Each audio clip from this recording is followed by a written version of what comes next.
Cup syrup link 3 arrest. Suvarnapur police को मिली गोटे बड़ सफलता। पश्चिम ओडिशा रे बेधड़क चलीथिबा बेआईनी कप सिरप कारबार।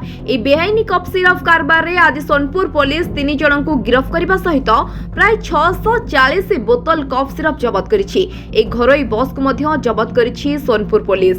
जबत कप सिरप आनुमानिक मूल्य 20,000 टंका हेबो। OD 03P6633 नंबर थिबा सतपथी नामक एक घरोई बस भुवनेश्वर बलांगीर को जाउथिला। ए घरोई जोगे कप सिरप चोरा चालान हेउथिला।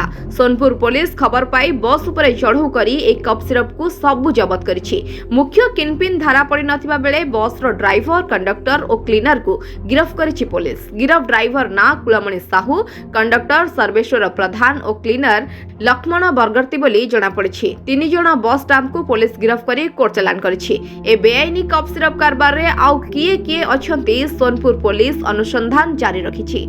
सुवर्णपुर रो रामभक्त षडंगी का रिपोर्ट। विश्व विजयी न्यूज ओडिशा।